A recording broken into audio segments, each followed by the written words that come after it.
모두 구체적으로 공개하는 그 의도가 어디에 있을까요? 김정은은 바로 이번에 당주한위 군사회의에서 명백하게 어떤 것을 중점으로 어떤 것들을 할지, 조직 문제, 그리고 당 군사 무력에 관한, 전략 전술 핵무기에 관한 문제도 분명히 언급했습니다. 그러나 전략 전술 핵무기라는 말은 안 했지만 전략적 차원에서, 즉 전략적 군사적 대책도를 내놓았다. 이 전략이라는 말을 들어갈 땐 항상 핵무기와 연관이 되어 있다는 것입니다. 한번 보시죠. 이 결론 부분입니다. 이것은 이 사진부터 잠깐 보여드리도록 하겠습니다. 지금 21일 날 소집한 모습인데, 당정인의 군사위원회, 아마 조영원이는 집행위원인데도 불구하고 당중앙위원회 군사위원회 부위원장들인 이 박종천이하고 바로 옆에 있고, 이병철이가 지금 여기 앉아 있는데, 이민군 총참모장과 이민무력상, 그리고 총정치국장 이렇게 하는 이걸 다 바꿨죠. 리태섭이하고 임광일이와 권영진이가 숙청되고, 리태섭 사회안전부장이 지금 총참모장이 되고 정경택이 총정치국장이 됐는데, 자, 이렇게 인민무력부장,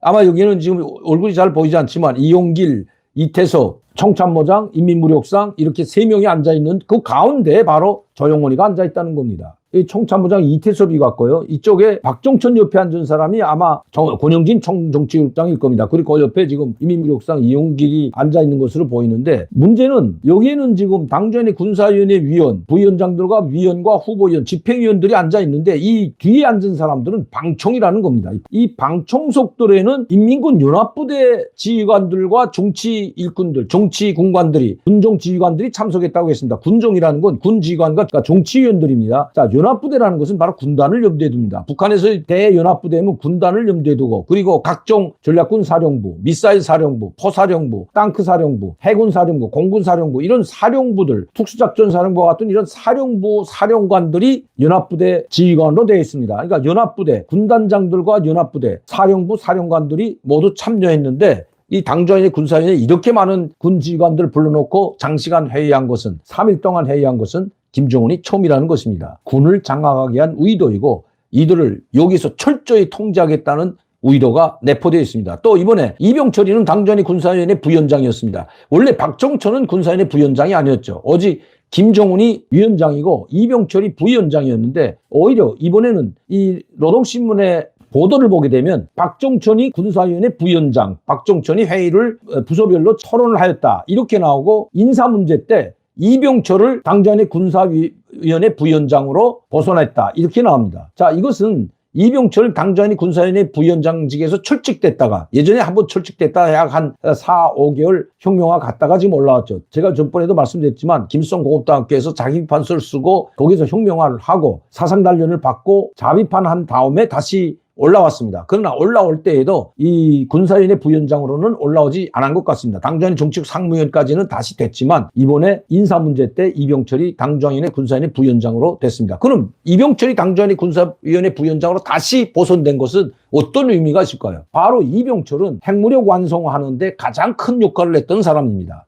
당주한위 군수공업부에서 오랫동안 잔뼈가 굵은 사람이고, 이경제위원회, 즉 군수공업을 담당하고 있는 이경제위원회 위원장직을 오랫동안 있었고, 그리고 당중앙위원회 군수공업부 제1부부장, 그리고 군수공업부 부장, 대장에서 원수로, 차수도 안 달고 원수로 굿상쓰고 합니다. 그리고 당주한위 정치국 상무위원이 되고 당중앙위원회 군사위원회 한 명밖에 없는 그 부위원장이 됐던 사람이 바로 이병철입니다. 다시 말씀드리면 이병철은 핵무력 건설에 없어서는 안 될 김정은에게는 가장 중요한 사람이 됐다는 겁니다. 그렇기 때문에 이번 전략 전술 핵무기를 다시 실험하고 완성하는 데는 바로 이병철이가 필요했다고 밖에 볼 수 없습니다. 그렇기 때문에 이병철이를 숙청하지 않고 또 총살하거나 하지 않고 김일성공업대학교에서 5, 6개월간 사상단련을 시키고 자아비판을 하고 생활총화를 하고, 그리고 다시 복귀시켰다는 것이 북한에서는 소식입니다. 이병철이 올라온 것과 동시에 당 군사위원회 부위원장이 됐기 때문에 핵무력 건설에 더 박차를 가하겠다는 김정은의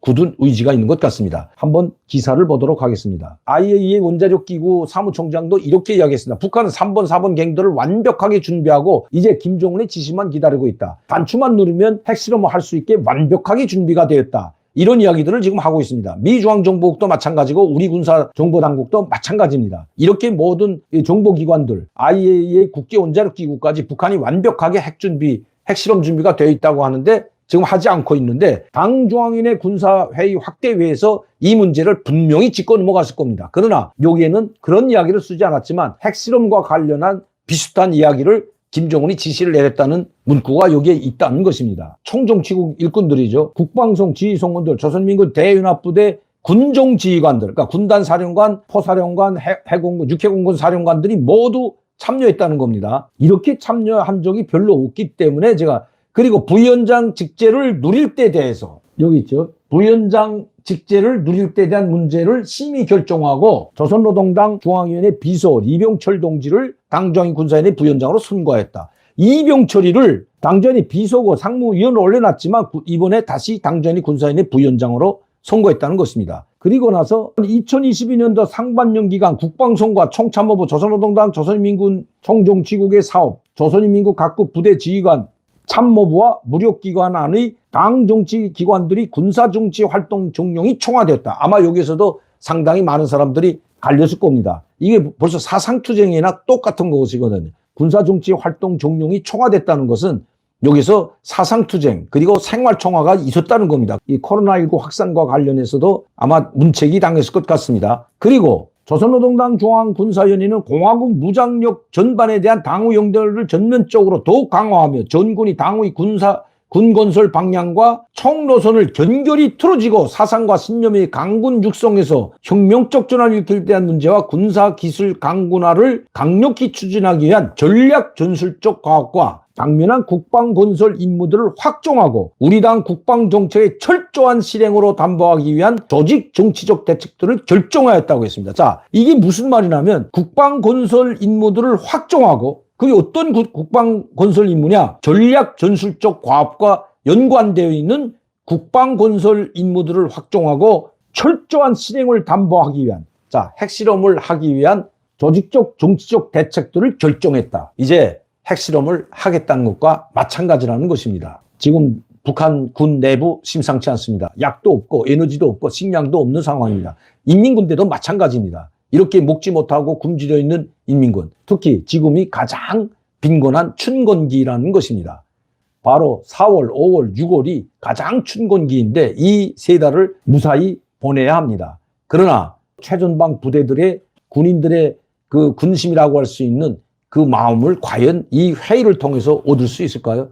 지금 그 불만이 상당히 팽배하다고 합니다. 김정은에게는 지금 위기 상황이 도래했다는 것입니다. 이들을 다잡지 못하면, 즉 군부를 틀어주지 못하면 어떤 사태가 벌어질지 모르기 때문에 이번 당 군사 확대 회의를 열고 모든 지휘관 사상투쟁과 생활총화를 진행했습니다. 이 강력한 생활 사상투쟁 때문에 당 군사회를 3일 동안 했다는 것이 북한에서는 소식입니다. 그만큼 군을 장악하느냐 못하느냐에 김정은의 체제가 달려있기 때문인 것입니다.